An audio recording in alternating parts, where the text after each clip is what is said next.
more, I guess, complete picture of what's happening in Afghanistan. And so that people don't walk away thinking that all Afghan women are being abused and subject to absolutely horrible family situations. I've written a fictional story to talk about the crises that the whole country is facing, but it's not meant to represent the story of every Afghan woman. And all the changes that are happening in Afghanistan today, there are vocal parliamentarians similar to the ones that I wrote about in the book. There are, young girls who are throwing both feet in and demanding a different outcome for their lives and demanding to change their own nasib. And those were the characters that I also wanted to describe and talk about.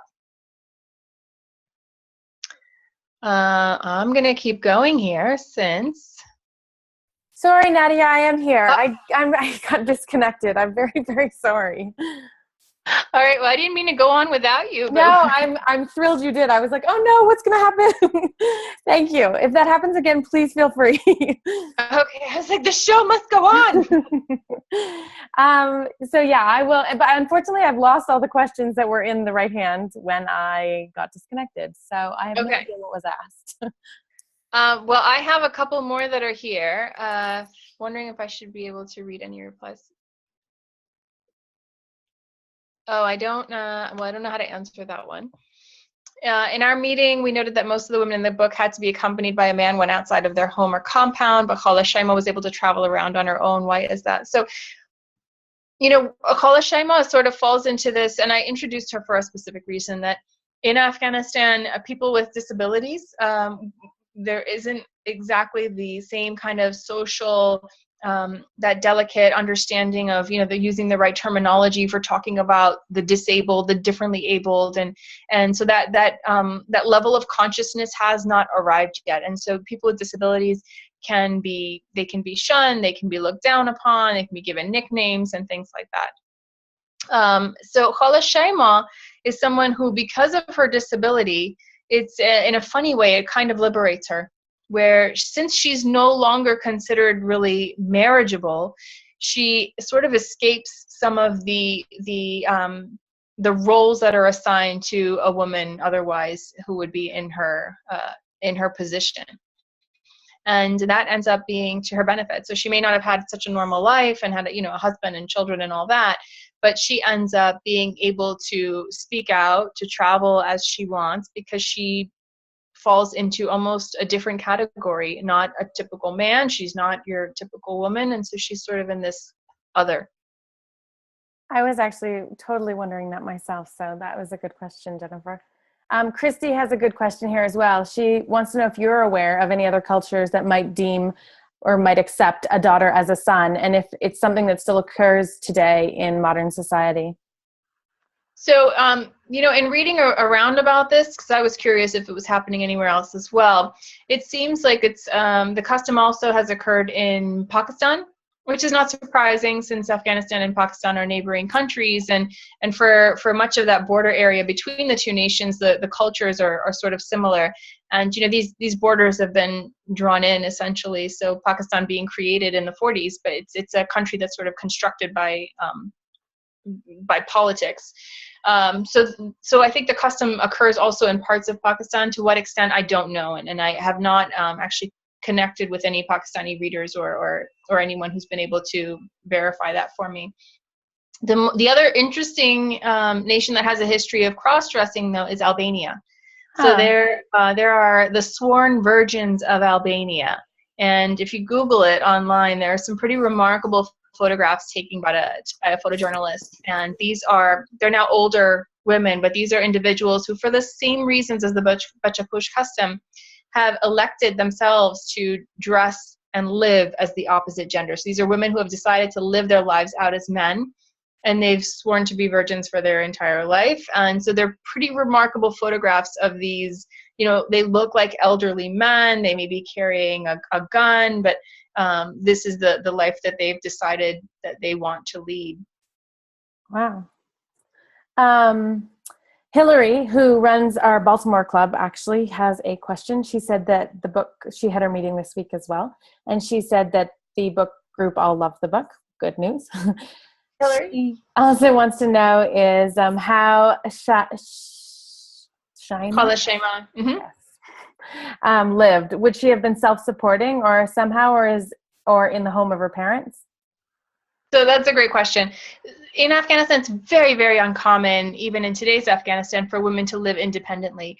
Women tend to live as part of a family unit, so either their parents' homes or their husband's home. So, and that's sort of the transition. Like you go from your father's house to your husband's house. So for Khala Shaima, she's really living with family now. If her parents, for someone like her, if her parents were to pass away and she's up there in age, she would be absorbed typically by whoever her eldest brother would be. So there's sort of that kind of hierarchy of where she would go. The eldest brother would have to take her in and look after her. But it's very, very rare for an Afghan woman to live independently. In contemporary Afghanistan, there are some women who live independently. And I think there were a couple of female actresses who actually had lived independently in the city, and they have been, attacked. They can be stigmatized. Actually, things are said about women who live independently. Insinuations or things like that they are women of poor moral character. And I think there actually have been there's been at least, I think, one assassination of an actress who's been living on her own as well. Gosh. I have another question for you myself, and it's that immigration and refugees are at the forefront of both Canadian and American politics today. Considering all of your novels actually touch on this subject, is it your intention, or maybe it's just a byproduct, to highlight the plight of a people and help bring more awareness to this growing issue? And I know you touched on that briefly, but just wondering if you have any more to say about that. When I wrote these stories, we did not talk about immigration the way we talk about immigration today. My second book is really the one that talks more about the refugee crisis, but I wrote it before the refugee crisis. So, I wrote that book in 2009 to 2010. There was not a Syrian refugee crisis at that time. I thought I was just writing about the Afghans who continued to leave the country because of this continued unrest, and who were sort of floating around through Europe without a real destination, a way to go out, a way to go back, and they were just, becoming almost like a stateless persons. Why do I write about people from other countries? Because my family comes from another country. And so I've watched that identity shift. I've watched so many of my family members be affected by history in Afghanistan, by the war in Afghanistan, by the Soviet invasion, by, in positive or negative ways, and then by the entry of the Western forces and of the United States into Afghanistan when the Taliban were ousted. Like, all of these historical events affected my family members, who then were living as refugees in India or in Iran, in Australia, in Norway, in Germany, in London. I mean, I've got family members everywhere, and it's just by nature of what's happened in Afghanistan's history. So for me, this is sort of, these are the facts of life. I look around at my uncles and my aunts and my cousins and my husband and his family as well, and I see people who have had to leave their homes for whatever reason and reestablish themselves. And so I think, that there was no way for me to write about Afghanistan or Afghan women without touching on that, because it's a fact in Afghanistan's current state. Right. Now, if anybody has any more questions about the actual themes, or they want to talk about the different characters in the book, please, we can absolutely go back to it. But I am going to switch gears a little bit, because everybody, I got this question quite a lot when I emailed the girls asking for any questions, and everybody wants to know that how you manage to be a doctor and have 4 children and write these many books this quickly. Well, sometimes I think, maybe it's because I don't do any of them very well, but hopefully not, right? When I started writing, I was expecting my first child. So I will say that we had a more controlled household at that point, and there were fewer demands on my time. I was working full-time as a pediatrician, but I work in an emergency room in our area in Washington, D.C., and so I had shifts, and there were days that I didn't have shifts. And when I got this into my head that I wanted to write a book, I was, like I said, expecting early on in my pregnancy. And I said, well, if I want to try this, I better finish it before this baby shows up. And so I had this sort of natural timeline built into this project that I decided for myself. And I decided that if I did it, I needed to get the manuscript off of my plate and into the hands of, literary agents, just to pitch it and see what I could do with it.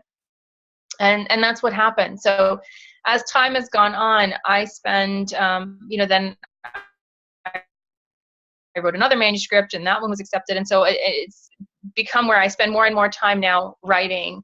The writing has taken on a life of its own, and there's so many demands that go along with it. Besides just writing the book, there's the marketing of it. There is the travel for, book events here and there. And it's been a privilege to be able to do all of those things.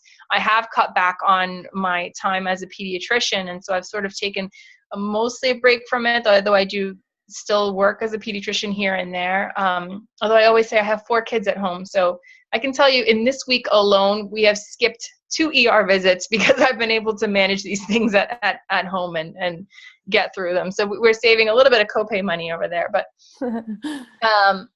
for me now, it's sort of a balancing act, and being able to, with writing, there is a flexibility of time, which is good and bad. So whatever doesn't get done on the day that I'm supposed to be writing, if there's stuff that comes up, with households and with life, then there are always the nights, and the nights are available to me to finish, whatever revising and things that I need to do. But I always call it, like, I feel like I've been invited to 3 parties on a Saturday night and trying to decide which one to go. Blessing. I'm glad to be able to do it, and I'm really enjoying everything that I'm doing right now. Well, and they're such different disciplines. I mean, medicine and writing books they're so different. Like, do you want to continue down this path, trying to find a way to balance both of them, or do you see yourself as kind of like shifting into full-time author? I'm very close to being absolutely full-time author at this point. The pediatrics that I do, it's really because I don't want to walk away from it. Yeah. Because I worked so hard for it, because my parents paid a lot of tuition for it. And I think that they'd be really, really disappointed when I was about to publish my first book and I actually got a deal. I told my parents for the first time that I've been working on a book, and here it is. And it looks like it's going to be a real thing. And they were like, that's great. You'll be a doctor, right? And I said, yes, I'll still be a doctor. So, I want to be able to still maintain that, but there are things that I'm able to do through writing that I could not have imagined. There are ways that I'm able to connect with the sheer number of people and have an impact that I could not have done as working as a physician. And that's not to say that working as a physician is not rewarding. I mean, there's an incredible relationship that you develop with patients, but it's just different. And this is an opportunity that I'm really enjoying right now. It sounds like you have such an important and vital impact on the world. Like the touch points are so medicine for children even. And like you said, the amount of people that you reach with your books, it's really incredible. It is. The messages that I get back from readers sometimes they're just so humbling. I've had one woman write to me and say that she, through a book, was able to reconnect with her mother, and sort of they've started on the path of healing a relationship, which I think is just amazing. I've gotten an email from a middle-aged Caucasian man in Australia who said he read my book, was out of his wheelhouse, but he all of a sudden now has a deeper empathy for women in some other countries who are, experiencing this kind of challenges. So, and those are the kinds of things that I kind of save those emails. And whenever I'm, getting a bit of writer's block, those help clear it up really quick. I bet. And I have a great question here actually from Carolyn. So I'll go into this, but she's asked, have you received feedback from Afghan women who have read any of your books? Absolutely. Yeah, this is a great question. So my books read in the United States, I've gotten really great feedback. Disclaimer, a lot of that feedback comes from women who are related to me. So I, take that with a grain of salt. But even outside of that circle of Afghan women, I've now been getting emails from Afghan women that I do not know, that I am not related to. And the response has been overwhelmingly positive. I do have readers in Afghanistan. The gentleman that runs a bookshop and a publishing house in Afghanistan contacted me saying he's eager to get my newer book into the shop because I have readers there from my first book. And so that also means a lot to me as well, that there are some readers in Afghanistan who are even reading the book in English, but enjoying it as well. So the response has been really overwhelmingly positive. That's awesome. That's so important. And I read an interesting article that said you Googled how to find a literary agent. So I was just wondering, can you discuss the process from kind of first having that initial concept, I believe it was on a holiday in Greece, to actually publishing your first book? I do. I mean, I'm just like everybody else, right? When you don't know how to do something, you Google it. My dishwasher was making a really weird noise the other night, and I told my son, I think I'm going to Google to see what might be wrong with it. And he's 6 years old. He said, "Mommy, I don't think this is the thing for Google." And he might be right. But, for my process, I didn't know anything about the publishing world. And so I really did sit down and say, how do I get a literary agent? And I Googled it, and there are specific instructions about finding a literary agent and then going on from there, how to send in your pitch, and there are specific requirements, and that, if they ask for just a query letter, don't send in the first 3 chapters because you'll just, you'll not even make the slush pile. You'll just fall to the wastebasket. So, the whole story really came about.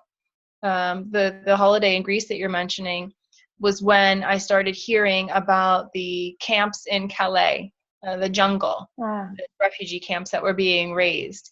And at the same time, one of my cousins forwarded me an article in the New York Times about a young Afghan boy. There's this picture, this kind of grainy black and white picture of a young adolescent Afghan male who was living somewhere in Greece and kind of stranded there, about the number of Afghans that were being held in detention centers. And this was back in 2009. And all of this coupled with hearing stories from my family about their journeys, people who had left the country through various means, it was sort of like, I think it'd be interesting to talk about this, especially because it wasn't something that I thought people were talking much about. As I mentioned, it was, much earlier. So I really thought I was talking about something that was under the radar. And I think that's what maybe my literary agent saw initially, was that there was a story in there, that's something that people didn't talk much about, didn't know much about, but was kind of shocking. And going back to the characters, were there any of the characters that were actually based on like relatives, or did anybody read the book and be like, that's me, that's definitely me? I have tried to stay away from that because it can be pretty dangerous, right? I don't want to lose anyone from my circle of family and friends. But there are certain inspirations. For example, in one of my stories, one of my uncles gave me the story of how he passed over on foot from Afghanistan into Iran through, with the help of smugglers, to escape the communist regime that was coming in. So I was able to use him as a resource and talk about some of the things that he went through in that night, although that character is in no way, similar to my uncle otherwise. In my latest book, actually, I slipped my uncle in as the winner of a singing contest. But it's a very, very side little moment, so it's teeny and tiny. The character of one of my other books is inspired sort of by the tale of my mother-in-law and my grandmother, both of whom lost their biological mothers early on in life. And the rest of their stories are kind of really colored by the fact that they were raised by stepmothers and in a household that was not what it was meant to be. Okay. Another very good question here from Christy. She said, when you started the book, did you write both perspectives as the book evolved, or did you write one character at a time? No, I wrote them in tandem. So I started off with Rahima's story, and then I really wanted to incorporate Shakeba too, but I would go kind of back and forth. There were times that I would get a little bit ahead of myself with one character, so I might get three chapters ahead with Rahima, and then have to catch it up in Shakeba's story. But I wrote them in tandem, and I'm not really sure how I did that right now. It was new in my writing process, so I think I was less scientific about it, and I kind of was just like just writing. I might have saved myself some time had I been a little bit more organized about it. but it seemed to work out. So I give my editor credit for whatever cleaning up she did. But this story also in particular, I will say, it seemed to unfold in front of me. It took me about 7 months to write that story. And I really think that there was a certain energy in telling the tale of these particular characters that pushed the story through that quickly. And I really just felt like I was chasing them. Wow. Such an interesting process. Do you know what happened to them? Like in your mind, do you know what happened to them? I don't. I really, it's hard for me to pick up those stories and try to take them any further, because anytime I start with a character, I put them through a lot. And so in my mind, I feel like I got them to a place where I could comfortably say they're in a better space. They've got some safety, some security, and some optimism for their future. And so I just, in my head, I think almost just freeze them right there and leave it. Because if I start to try to imagine, it's hard to think of, in which direction it would go. And I have another question. And if anybody has any more questions, please feel free to ask them, because this will be my last one. But and I feel like this is like asking you which child you like best. But do you have, out of all the books you've written, do you have a favorite? It's really a tough question. It is so much like asking, to pick from my children, and they're all so different. I wrote The Pearl That Broke Its Shell is the one that came out first. And the book club discussions surrounding it have been so energized. They've been so vibrant. The questions have been so thoughtful. The feedback I've gotten from readers has been amazing.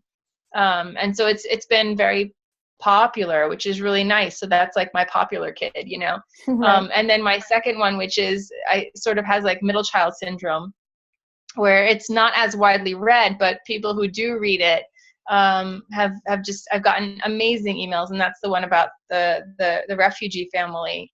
And I think that part of the people being hesitant to pick it up is because we're seeing so much on the news, and it can be really devastating. And I think when you want to dive into fiction, sometimes you want to get away from what's on the news. So that one I feel like has a little bit of middle child syndrome, but that story to me is very important. And people who have worked with refugees have read it and have said that it really kind of brings humanity to the faces of the statistics that we're seeing, but the number of people who are sort of stranded across Europe or in Turkey or wherever they may be. My third adult book, I kind of like that one because it's a bit of a murder mystery. And for me as a reader, that's the kind of thing I really enjoy too, is that little bit of, suspenseful mystery around a story. And there were certain things that I was able to do with that particular story that sort of developed with me developing a different writing style and kind of, coming into my own. And then, the children's book has allowed me to speak with a younger audience. So now I can talk to middle schoolers about gender, about expectations, about, potential and not feeling limited. And that's pretty incredible, because now I'm having conversation with children who are really thinking critically, who are asking smart questions, and who are looking amazingly at the media around them and pointing out things in advertisements to me and saying, why is it that there are women wearing such little clothing sprawled out across this vehicle for this commercial? And so those are the kinds of conversations that are coming out of it, which I think is amazing to know that those kids are clicking in a different way. Well, thank you so much for talking to us tonight, and thank you for writing your amazing books. And I hope for our sake you continue to write many, many more. I all across the board, we had such resounding interest in the book. And I mean, so many women came out to our meetings this month because of the book. So we really, really appreciate everything you've done. Thank you so much. It's absolutely my pleasure. And I know there are 1,000 great books out there to choose from. So I'm really honored that the Girly Book Club chose to read my story. So thank you all. Thank you. Thank you, Nadia. Have a good night, everyone. You too. Goodbye. Bye-bye.